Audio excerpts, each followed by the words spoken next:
შურის გამო შეიძლება ადამიანმა ისეთი რამე ჩაიდინოს, რაც არასოდეს არ ჩაუდენია თქვენს წინააღმდეგ. მეგობრებო, შურის გამო იწყებოდა ომები.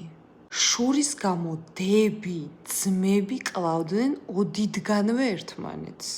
ბოლო შემთხვევა იყო, რომ რაც გახმაურებული დაამოკლა მეორე და იმის გამო რომ ის იყო იმაზე ლამაზი და უდიდესი შემოთავაზებები ჰქონდა სამოდელო სამყაროდან და მას არ ჰქონდა მსგავსი სამოდელო შეთავაზება. აი ფოტოს არ დადებთ სოციალურ ქსელში, მეორე დღეს რაღაცა გემართებათ.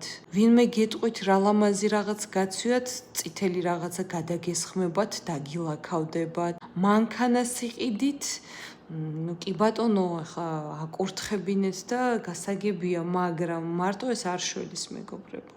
მარტო ეს არ შველის. ჯადოს მთელი მსოფლიო აღიარებს. ამიტომ ჯადოს რო თავი დავანებოთ მეგობრებო, აი მე მქონია ესეთი შემთხვევა, აი ადამიანისთვის რაღაცა მithქვავს და ისე შეშურებია ამ ადამიანს, რომ აი თვალებიდან რამის გამოვარდა. აი სრული მაგ სიტყვის მნიშვნელობით, ანუ თვალებიდან გამოვარდა ადამიანი, აი სახიდან კი არა, ტანიდან კი არა, თვალებიდან, ხო, თვალებში ეტყობა ადამიანს ყველაფერი. ამიტომ მეგობრებო, შურს შეუძლია რომ ადამიანში გააღვიძოს ისეთი რაღაცა, აი მაგალითად რაღაცა იყიდე შენ მეზობელი წავა 1000-ზე მეტ შურს 1000-ზე მეტ უკეთეს იყიდეს. ეს კარგი კი არ არის მეგობრებო. ეს იცით რას ნიშნავს, რომ ადამიანი ისეთ საშინელ ენერგეტიკას უშვებს თქვენზე, ანუ იმას რო იყიდის ის იმითი არ არის კმაყოფილი. იმას უნდა რომ მარტო თავად გქონდეს და თქვენ არ გქონდეთ. რატომ ეხმარებიან ღარიბებს მდიდარი ადამიანები? რატო ერთმანეთს ესე არ უდგანან გვერდში, ხო?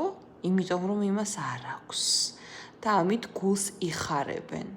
ამიტომ მეგობრებო, შურის საწინააღმდეგო არის და გადამრჩენი არის ერთადერთი რამ. დაცვის რიტუალი გაიკეთოთ, ან ამულეტი გაიკეთოთ, რომელიც დაგიცავს. თქვენ კი არა მეგობრებო, ბავშვებს აღარ ინდობენ უკვე, პატარა ბავშვებს აღარ ინდობენ და რომელ თქვენ დანდობაზეა საერთოდ საუბარი. მინდა დაწეროთ კომენტარში, როგორი გამოცდილება გქონიათ. მაგალითად, მეზობელმა შემოგხედათ და ფეხი გადაგიბრუნდათ, რაღაცა გადაგესხათ, რაღაცა დაკარგეთ, მანქანა დაამტვრიათ, მოკლედ დაწერეთ კომენტარებში, რა შემთხვევა გქონიათ, რომ შურისაგან საქმე გაგიფუჭდათ.